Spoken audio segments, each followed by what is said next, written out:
Hi everyone, welcome to my channel. I recently purchased a Sigma 150 to 600 millimeter f5 6.3 contemporary lens. I'm so sorry to interrupt this video, but for 3 long days I lived recklessly, and this is my story.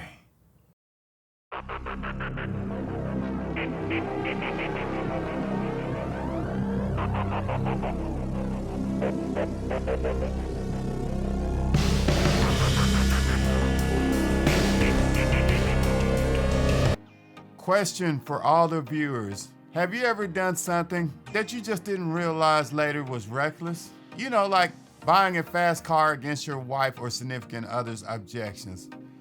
Maybe you bought a mirrorless camera or a lens that just wasn't planned in your family's budget. Then this is the video for you.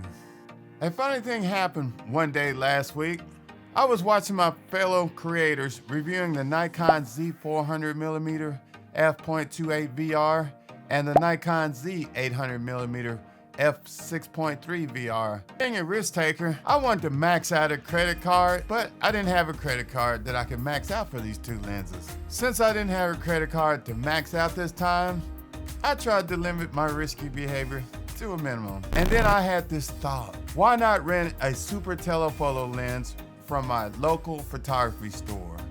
I previously rented the Nikon 200 to 500mm from this very store, but this time I wanted to do something different. I wanted to buy a lens. After pricing the super telephotos in the store, I decided that renting wasn't an option or buying one from the store wasn't an option. I didn't want to rent for 2 days and then give it back and still not know that much about a lens. I had to think of the other options, and this is where the mistakes began. Mistake number 1. I opened my laptop. I found the Hughes-Stanton 150 to 600mm 5 to 6.3 in good condition. This sounds like a good deal, right? But there was a problem with this lens. I had to read the fine print. Wait, it has fungus in the lens?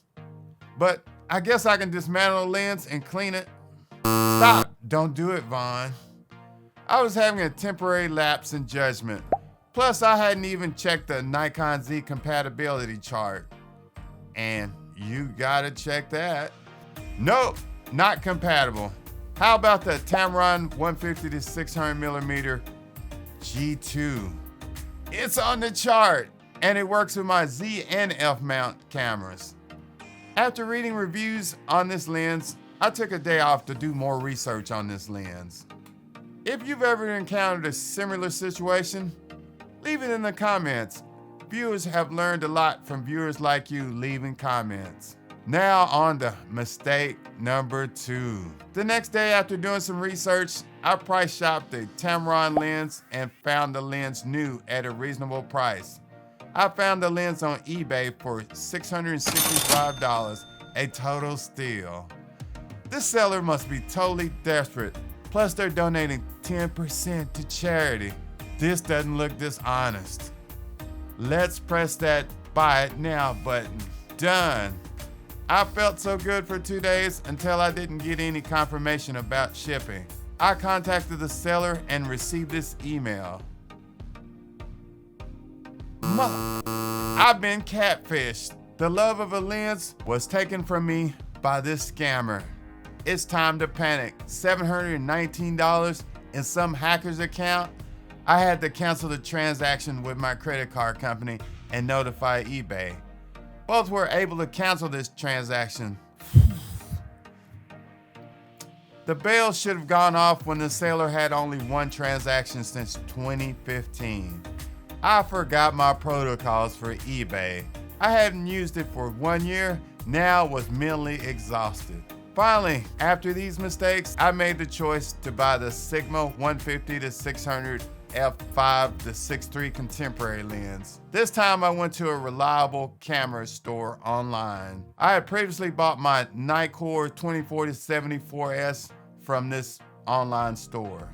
This time I bought the lens new and received a great price from a holiday promotion. It looks great, right? It fits just right in my lineup. Here's a link where you can view the photography shot with this lens. Sometimes living La Vida Loca has its benefits if it makes you come back to reality. Enjoy your next equipment purchase. Just don't make my mistakes. Please subscribe and thank you for watching. Please watch my other videos.